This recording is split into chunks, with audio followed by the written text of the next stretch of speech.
ওরে ওরে ওরে কি রে, কয় মধু মধু, কয় মধু না, মিসাইল মিসাইল। আচ্ছা এই শব্দটার একটু আরবি ভাষায় বলে দিয়েন তো, এটা কি হয়? কমেন্টে লেখেন। জোকেঙ্গা নেই সালা, বাও জোকেঙ্গা নেই। হ্যাঁ, আজকের দিনে ইরানের সর্বোচ্চ নেতা যে বক্তব্যগুলো দিয়েছেন, এগুলো কি শুধুই বক্তব্য নাকি প্রস্তুতিও আছে?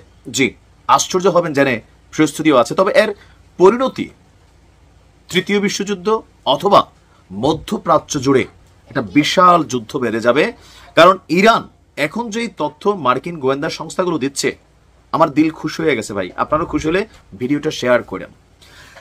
এই টোটাল যুদ্ধের পিছনের মূল কারিগর হচ্ছে আমেরিকা, আর এখানে সিপাহ সালার হিসাবে কাজ করছেন কে? ইসরায়েল। আমেরিকার মূল চাওয়া, যেটা ডোনাল্ড ট্রাম্প এর আগে যখন সে সরকার গঠন করছিল তখনই ইরানের সাথে একটা জিনিস সে ফাইনাল করতে চায়, সেটা হচ্ছে পরমাণু চুক্তিতে ইরানকে লাগাম পরানো, যে কোনোভাবেই ইরানের কাছে পরমাণু কোনো মেশিন থাকতে পারবে না। তো ওই টার্মে সফল না হলেও এই টার্মে আইসা দেখেন ক্ষমতা গ্রহণ করছে কয় মাস? 6 মাস হয় নাই, কিন্তু ইরানের বিরুদ্ধে কত বড় ধরনের একটা পরিকল্পনা করছে।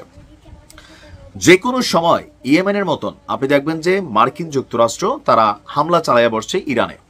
ইভেন হামলার প্রস্তুতি হিসাবে আপনি যদি দেখেন সমুদ্রে বিমানবাহী রণতরী তারা মধ্যপ্রাচ্যের দিকে সাগরে তারা নিয়ে আসছে। টার্গেট কি বুঝতে পারছেন?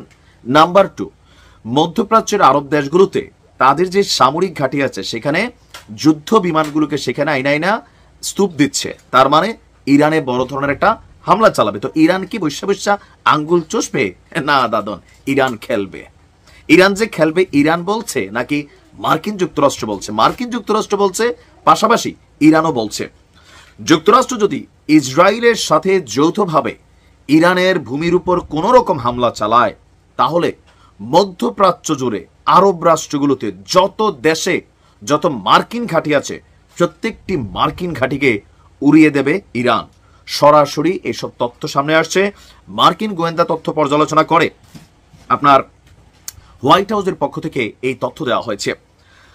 নিউ ইয়র্ক টাইমসে যে প্রতিবেদন আসছে যে এরই মধ্যে ইরান ক্ষেপণাস্ত্র এবং সামরিক সরঞ্জামগুলোকে প্রস্তুত করে রেখেছে, যা প্রয়োজনে আরব রাষ্ট্র বাহরাইন, কাতার, সংযুক্ত আরব আমিরাত সহ বিভিন্ন দেশে যে মার্কিন সামরিক স্থাপনাগুলো আছে সেগুলোতে আঘাত হানবে এমন ধরনের মিসাইল উৎক্ষেপণের জন্য প্রস্তুত করে ফেলেছে। যুক্তরাষ্ট্রের কাছে বিষয়টি এই মুহূর্তে আপনার কি বলা যায়, কূটনৈতিক নয়, বিষয়টা সামরিক উত্তেজনার। কারণ মধ্যপ্রাচ্যের এই ঘাঁটিগুলোতে প্রায় 40,000 মার্কিন সেনা মোতায়েন রয়েছে, আর যাদের বেশিরভাগই সৌদি আরব, জর্ডান, সংযুক্ত আরব আমিরাতে অবস্থান করছে। ইরানের পররাষ্ট্রমন্ত্রী আব্বাস আরাকচি তিনি বলছেন, আমাদের উপর কেউ হামলা চালিয়ে কোনো সমাধানে পৌঁছাতে পারবে না। ইরানি জনগণের উপর কোনো ইচ্ছা জোর করে তাপিয়ে দেওয়া যাবে না।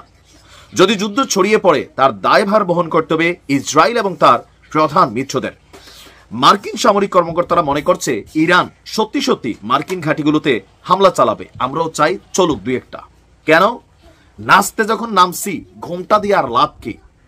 যদি ডরাইয়া ধমকাইয়া কাজ হয়ে যায় তাহলে তো আর দরকার নাই ইরানকে। এটা হচ্ছে ইরানের অস্তিত্ব টিকানোর লড়াই। কোনোভাবেই বিষয়টা এমন না যে ইসরায়েল 100টা ক্ষেপণাস্ত্র মারছে, ইরান 500 মারছে, আমরা 400 বেশি মারলাম। বিষয়টা তা না। বিষয়টা হচ্ছে এবার যদি ইরানকে বড়াই ফেলে আজীবনের জন্য অথবা কোনো একটা রেভলিউশনের আগ পর্যন্ত ইরান কিন্তু আর মাথা উঁচু করে দাঁড়াতে পারবে না বিশ্ব দরবারে। অন্যান্য আরব রাষ্ট্রগুলোর মতন অদৃশ্য গোলামের জিনজির ইরানকে বরণ করতে হবে।